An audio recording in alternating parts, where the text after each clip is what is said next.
اهلا وسهلا. اهلا وسهلا بحضرتك يا دكتور. امبارح كانت النهايه دراميه مش كده؟ وبمناسبه النهايه الدراميه دي، انا كان عندي سؤال ايوه بس بصراحه يعني الجو ما كانش مساعد ان انا اسال. امم بس احنا كنا اتكلمنا المره اللي فاتت عن الاعاقه النفسيه. الاعاقه يعني اللي هي الاعاقه الجسديه والنفسيه. اه الروحيه اسف. فيعني استوقفني جزئيه ان احنا بنمثل الناس اللي عندها اي مشاكل ممكن نفسيه. اعلق بس على حاجه قلتها دلوقتي. اتفضل. لما قلت اعاقه نفسيه قصدي اعاقه روحيه. عاده لما تطلق كلمه نفسي تبقى الشق الروحي. ودي مساله مهمه. لما يقول لك علاج روحي، احنا للاسف كلمه علاج روحي بقت عندنا معناها ايه؟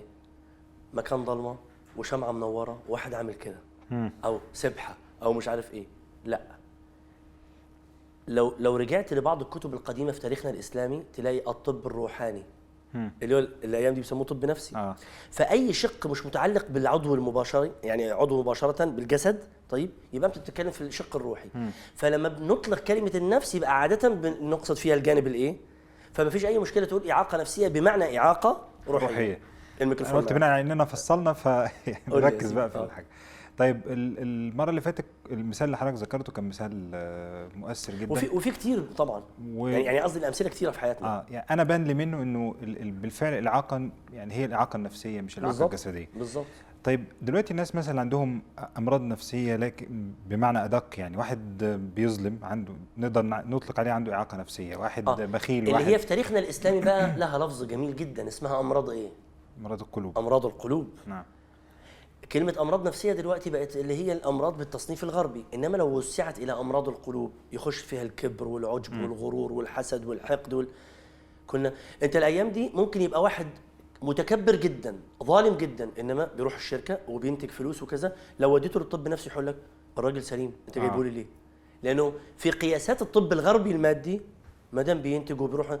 أنا بيقول لي ناس العيادة مراته بتشتكي إنه بيحشش كل يوم. لما قابله يقول لي هي زعلانه ليه؟ طب ما انا بروح كل يوم الشغل وبدير شركتي ومش عارف. هو فعلا، لكن هو هيتفضح امتى؟ لو الحشيش اتقطع. انما هو مليونير والحشيش موجود كل يوم والقعده مش عارف ايه. فالقياسات الماديه ملهاش دعوه بالقياسات اللي احنا عندنا. ده عنده مرض قلب، ده عنده مرض قلب وغيره. فده تعليق بس على حته الروحاني والقلبي والنفسي. اتفضل. فانا اقصد الناس دي من اصحاب احنا ممكن نطلق عليه عنده اعاقه نفسيه. هل ده برضه نلتمس له العذر؟ يعني فلان البخيل، فلان نعم. اللي بيحقد على الناس ويحسدهم. كلمه نلتمس له العذر قصدك فيها ايه؟ يعني لانه معاق زي ما الرسول قصدي نلتمس له العذر وبالتالي نعمل له ايه؟ نروح نسبح بحمده مثلا؟ ما نردش عليه مثلا؟ لا، كلمه نلتمس له العذر يعني نعامله بما يستحق مع فهمنا هو بيعمل كده ليه. ده نلتمس له العذر. بل حتى بتاع الاعاقه الجسديه، يعني لو واحد عنده اعاقه جسديه التمس له العذر، اخليه مشلول دايما، لا ادربه، لا اعلمه ازاي ممكن يعتمد على نفسه. هل ده المفهوم؟ لا طبعا. يبقى من باب اولى لما يبقى بتاع الاعاقه الروحيه عنده مشكله، نعم انا التمس العذر باني اشفق عليه. ابيات للشافعي رائعه تنسب للشافعي. يقول اذا سبني نذل تزايدت رفعه وما العيب الا ان اكون مساببا، ولو لم تكن نفسي علي عزيزه لمكنتها من كل نذل تحاربه. شوف القيم عكس اللي عندنا اليومين دول يقول لك ده انت لازم توريه هو مقامه وترد عليه. هو بيقول العكس تماما، ده انا عشان نفسي علي عزيزه ما بنزلش المستوى ده. ولو لم تكن نفسي علي عزيزه لمكنتها من كل ندل تحاربه. وفي الاخر يقول لك ايه؟ ولكنني اسعى لانفع صاحبي وعار على الشبعان ان جاع صاحبه. الله. اعتبر انه المعاق روحيا قدامه ده بيحتاج حد يمديله ايده عشان ياخده من الاعاقه بتاعته. ده التماس العذر. انك تعرف انه اللي قدامك مبتلى. طيب انما خلاص نلتمس له العذر يا جماعه. في حاجه ثانيه مهمه، الاعاقه الجسديه اللي اتكلمنا عنها الانسان مجبر عليها. صحيح. مش بايده. انما الاعاقه الروحيه دي حاجه انت اخترتها. انت اللي اخترت ان لا تفكر بطريقه سليمه، انت اللي اخترت ان لا تسعى لتزكيه نفسك، فانت مش مسامح بده. وستلقى امام الله ما ستلقاه. انما انت لن تحاسب امام الله على ثقب في القلب ولا قرحه معديه انت ما كانش لك يد فيها، ولا مثلا ذراع مقطوعه مثلا، انت غير محاسب على ده. بل قد ترقى درجات عند الله بالابتلاء ده. المهم بقى اخبار الروح ايه؟ فارجو انه ده يبقى يعني وضح المسألة شويه. يعني علاقه تكوين النفس من جسد وروح ده جزء مهم، لكن برضو يعني محتاجين نفهم إيه علاقه ده بالمخلوقيه. يعني احنا دلوقتي المفروض ان احنا نتكلم حول هو احنا قلنا انه كل الكلام ده هيسلمنا للمخلوقيه، ان انا اعرف. فاكر انت اظن يمكن من جلستين او 3 كان السؤال هو ايه اول حاجه لازم اقراها في نفسي؟ فقلنا اول حاجه انك تعرف انك مخلوق. والمخلوق ده متكون من ايه؟ جسد وروح. لكن هنا في حاجه احنا مش عايزين نغادرها، وهي هو احنا كده خلصنا اقرا؟ يعني احنا بدانا باقرا والوجود وعايزين نسلم للمخلوقيه. نعم. فاضل حاجه، خلينا اعتبر نفسي بمتحنك دلوقتي. فاضل ايه؟ فاكر فاضل ايه في اقرا لسه ما تناولناه؟ احنا قلنا الوجوديه والمخلوقيه. لا في اقرا. فاكر الثلاثيه بتاعت اقرا كانت ايه؟ احنا قلنا مدخلات عمليات. ايوه. فاضل المخرجات. يبقى احنا تناولنا المدخلات. ايوه. وطولنا فيها شويه. والعمليات الحس والتفكير والعقل. كان فاضل ايه؟ المخرجات. ممتاز. المخرجات دي هتروح لما لنا كل حاجه قلناها وتدخلنا على المخلوقيه. فاكر المخرجات كانت ايه ولا مش فاكر؟ لا مش فاكر. فكره شعور سلوك. يعني ايه المخرجات؟ فكره وشعور وسلوك. مش المدخل دخل؟ ايوه. مش العمليات حصلت؟ تلقائيا بقى في اوتبوتس. الناس بتفتكر الاوتبوت هو ايه؟ السلوك. ده اخر حاجه، ده قبل كده كان في فكره ادت الى شعور ادى الى سلوك. الفكره مش داخل العمليات؟ لا. الفكره منتج. العمليات اسمها حس تفكير عقل. بناء عليهم بتطلع افكار. الافكار اللي هو احنا بنسميه التصور. طيب يعني بالذات بتوع الشريعه بيسموه التصور. طيب التصور ده منتج لعمليه انت قمت بها. يعني الفكره هي منتج لعمليه اسمها ايه؟ اسم العمليه ايه؟ التفكير انتج فكره. نعم. الفكره دي تلقائيا بيتبعها شعور. يعني انا هديك مثال كده من واقع الجلسات اللي احنا يعني فيها دي. انت ممكن اول يوم شفتني بقى عندك علامه استفهام من اللبس. اكيد. فالفكره كانت عندك ايه؟ تصور غريب. هو بيلبس كده ليه؟ فالشعور تلقائيا، الشعور بالتوجس، عدم وضوح الى اخره. السلوك كان عباره عن صمت، او انك مش عايز لما سالت السؤال وعرفت اصل الحكايه ايه وقلت لا والله ده مش عارف، الفكره اختلفت، الشعور اختلف، السلوك تلقائيا اختلف. الكلام ده مهم جدا. ليه؟ الفكره والشعور والسلوك هيربطوا حاجتين كنا اتكلمنا فيهم قبل كده. الايمان. مش قلنا العقل والايمان والصحه النفسيه؟ ايوه. ومساله مهمه جدا في الصحه النفسيه ومهمه جدا في تزكيه النفس، ودايما بقول هي كلمه السر في سعاده الانسان. وهي كلمه من 3 حروف: صدق. الصدق. ايه علاقه الفكره والشعور والسلوك بالصحه النفسيه والصدق وبالايمان؟ هو الايمان عباره عن ايه؟ اعتقاد وعمل، صح؟ صحيح. فكره وسلوك. طب والشعور؟ السكينه. دي النتيجه يعني. ما هو هيشعر فكره شعور سلوك. احنا في العلاج المعرفي السلوكي بنشتغل على ايه؟ على الفكره والسلوك علشان الشعور يتظبط. طيب يعني معظم الناس لما تيجي العياده بتيجي معظمها عشان الشعور. دكتور انا زعلان، حزين، غضبان، مش قلقان، كذا. الشعور. انا ما بشتغلش على الشعور ما بتعرفش تمسكه. انت بتشتغل على الفكره المؤديه له والسلوك، فبتديه واجبات عمليه، فالاثنين يروحوا محاصرين الشعور ويعالجوه. وضحت؟ جميل. ده خلاصه العلاج المعرفي السلوكي. وتستغرب لو قلت لك انه ابن القيم قبل 700 سنه تقريبا عنده جمله بيقول فيها ما يختصر حته العلاج المعرفي السلوكي: فكره سلوك.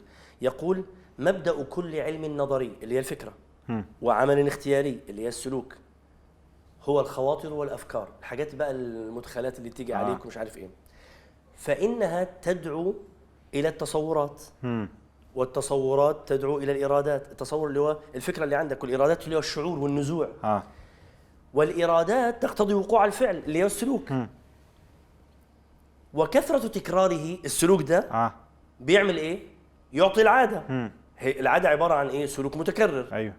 فصلاح هذه المراتب بصلاح الخواطر والافكار وفسادها بفسادها. يبقى كده لخص لك الحكايه كلها. عايز تظبط الشعور والسلوك، ظبط الخواطر والافكار. اللي هي بين قوسين اضبط المدخلات، تصور صحيح، وفسادها بفسادها. الكلام ده علاقته ايه بقى؟ احنا قلنا انه الايمان هو عباره عن ايه؟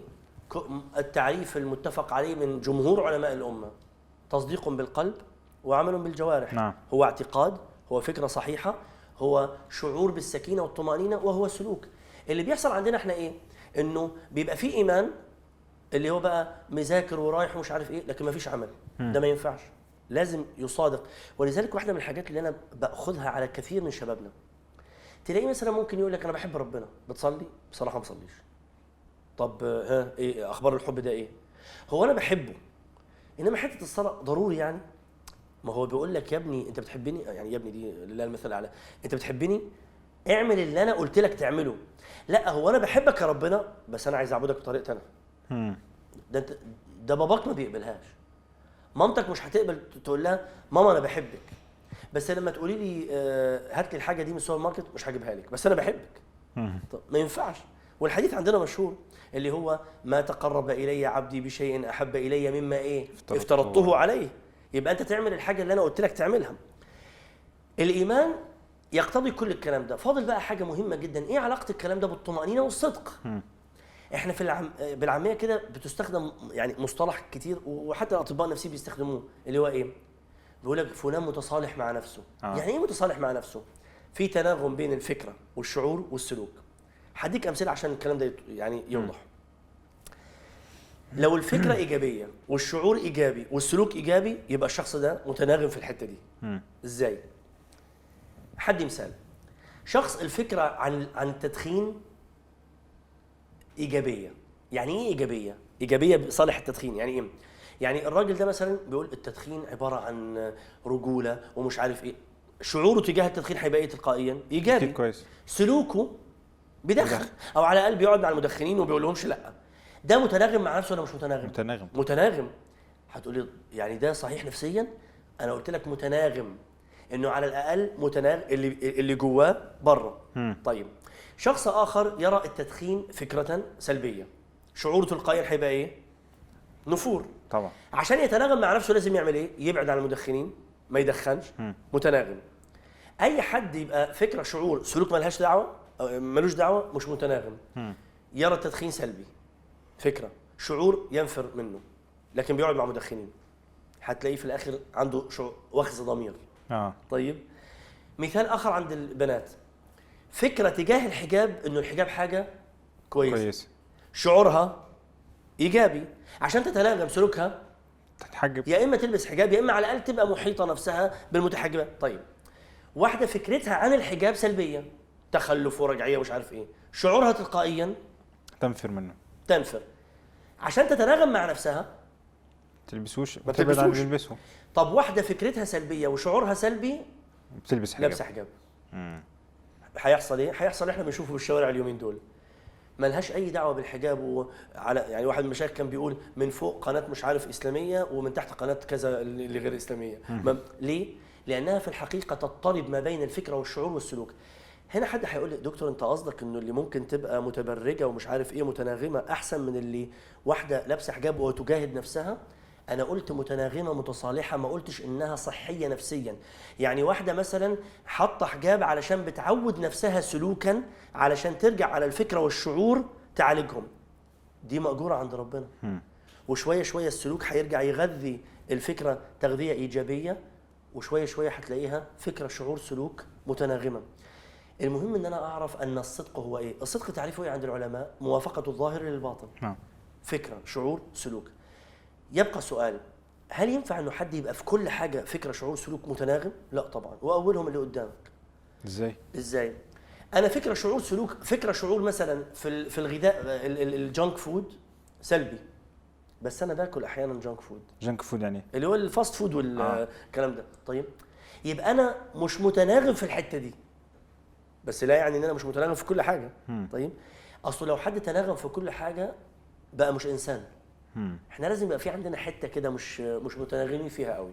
طيب ده باختصار المخرجات وعلاقتها بالايمان من ناحيه، وبالصحه النفسيه والصدق والتناغم والتصالح مع النفس من ناحيه ثانيه. ايه اللي مطلوب؟ ان احنا نحاول دايما نظبط نفسنا فكره وشعور وسلوك، قراءه، إحاطة نفسنا بمادة علمية كويسة، وسلوك يغذي الفكرة تغذية إيجابية. ده باختصار كده أظن، وأظن بكده نبقى خلصنا كل حاجة متعلقة بإقرأ. وهنخش بقى في حكاية المخلوقية من بكرة إن شاء الله. إن شاء الله. شكرا. السلام عليكم ورحمة الله وبركاته. عليكم السلام.